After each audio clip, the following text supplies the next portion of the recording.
എല്ലാവർക്കും സുഖമാണെന്ന് വിശ്വസിക്കുന്നു. നമുക്കറിയാം 5 ലക്ഷം രൂപയുടെ സൗജന്യ ആരോഗ്യ ചികിത്സ ലഭിക്കുന്ന കാരുണ്യ സമഗ്ര ആരോഗ്യ ഇൻഷുറൻസ് പദ്ധതി കേരളത്തിൽ നടപ്പിലാകുന്നുണ്ട്.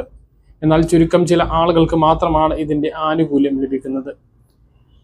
ഈ പദ്ധതിയിൽ ഉൾപ്പെടാത്ത ആളുകൾക്ക് 2 ലക്ഷം രൂപ വരെ കാരുണ്യ പദ്ധതിയിലൂടെ തന്നെ സഹായം ലഭിക്കുന്നുണ്ട് എന്ന് പല ആളുകൾക്കും അറിയില്ല. കാരുണ്യ ബെനവലന്റ് ഫണ്ട് മുഖേനയാണത്.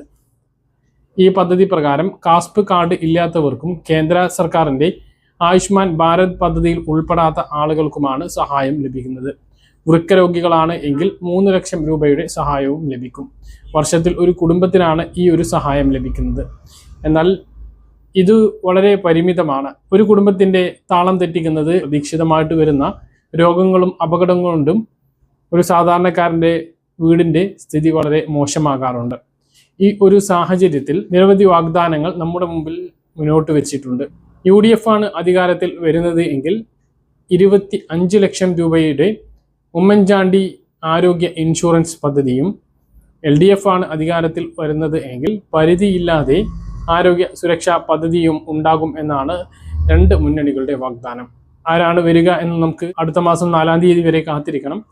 അപ്പോൾ നമുക്ക് 25 ലക്ഷം രൂപയുടെ പദ്ധതിയെക്കുറിച്ച് ആലോചിക്കുകയാണ് എങ്കിൽ നിലവിൽ നമുക്ക് 5 ലക്ഷം രൂപയുടെ ആരോഗ്യ സുരക്ഷാ പദ്ധതിയാണ് ലഭിക്കുന്നത്. നമുക്കറിയാം, കാരുണ്യ ലോട്ടറി മുഖേന ചികിത്സാ സഹായങ്ങൾ നൽകിക്കൊണ്ട് ഒരു ഇൻഷുറൻസ് പദ്ധതി കേരളത്തിൽ സജീവമാക്കിയത് ഉമ്മൻചാണ്ടിയായിരുന്നു. അദ്ദേഹത്തിൻ്റെ പേരിലാണ് UDF അധികാരത്തിൽ വരികയാണ് എങ്കിൽ ഒരു കുടുംബത്തിന് വർഷത്തിൽ 25 ലക്ഷം രൂപയുടെ ഇൻഷുറൻസ് കവറേജ് ഉറപ്പ് നൽകുന്നത്. ചികിത്സാ ഭാരം കൊണ്ട് ബുദ്ധിമുട്ടുന്ന എല്ലാ ആളുകൾക്കും ഇത് സഹായകരമാകും. ഇതിൻ്റെ ഏറ്റവും വലിയ പ്രത്യേകത പുതിയ ആളുകൾക്ക് ഇതിലേക്ക് ചേരാൻ കഴിയും എന്നുള്ളതായിരിക്കും.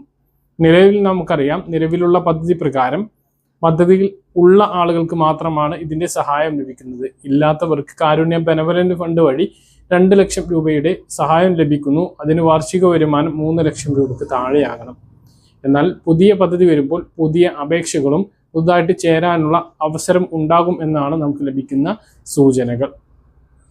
അടുത്ത ബജറ്റിൽ, അതായത് പുതിയ സർക്കാർ അധികാരത്തിൽ വന്നാൽ, UDF ആണ് അധികാരത്തിൽ വരുന്നത് എങ്കിൽ ആദ്യ ബജറ്റിൽ തന്നെ ഈ ഒരു പദ്ധതിയുടെ പ്രഖ്യാപനം ഉണ്ടാകും. കാരണം തെരഞ്ഞെടുപ്പ് വാഗ്ദാനങ്ങളിൽ ഏറ്റവും പ്രധാനപ്പെട്ട 5 വാഗ്ദാനങ്ങളിൽ ഒന്നാണ്. കാരണം UDF മുന്നോട്ട് വയ്ക്കുന്ന 5 ഇന്ദിരാ ഗ്യാരണ്ടി എന്ന് പറയുന്ന 5 വാഗ്ദാനങ്ങളിൽ പ്രധാനപ്പെട്ട 5 വാഗ്ദാനങ്ങളിൽ പ്രധാനപ്പെട്ട ഒന്നാണ് ഇത്. അപ്പോൾ ആദ്യ ബജറ്റിൽ തന്നെ ഇത് ഉൾപ്പെടുത്താനുള്ള സാധ്യതയുണ്ട്. തൊട്ടടുത്ത മാസങ്ങളിൽ ഇതിൻ്റെ നടപടിക്രമങ്ങൾ ആരംഭിക്കുകയും ഇതിലേക്ക് ചേരാനുള്ള അവസരങ്ങൾ ഉണ്ടാകും എന്നാണ് പ്രതീക്ഷിക്കുന്നത്. ഇനി LDF ആണ് അധികാരത്തിൽ വരുന്നത് എങ്കിലും നിലവിലുള്ള 5 ലക്ഷം പരിധി ഒഴിവാക്കും എന്നാണ് അറിയിച്ചിട്ടുള്ളത്. പരിധി ഇല്ലാതെ ചികിത്സാ സഹായം ലഭ്യമാക്കും എന്നാണ് അറിയിക്കുന്നത്. ആര് വന്നാലും ചികിത്സാ ആനുകൂല്യങ്ങൾ കൂടും എന്നുള്ളതാണ് നമുക്ക് ഇപ്പോൾ ലഭിക്കുന്ന സൂചനകൾ. അപ്പോൾ ഇതുമായി ബന്ധപ്പെട്ട് നിങ്ങളുടെ അഭിപ്രായങ്ങൾ താഴെ ഒന്ന് കമൻ്റായിട്ട് രേഖപ്പെടുത്തുക. പറഞ്ഞ കാര്യങ്ങൾ കൃത്യമായിട്ട് മനസ്സിലാണെന്ന് കരുതുന്നു. ഇതുപോലെ ഇൻഫർമേഷൻ ലഭിക്കാൻ ചാനൽ സബ്സ്ക്രൈബ് ചെയ്യുക, ബെല്ലൈക്കൺ എനേബിൾ ചെയ്ത് വെക്കുക. മറ്റൊരു വീഡിയോയുമായി നമുക്ക് വീണ്ടും കാണാം. ദൂരേക്കും ബൈ.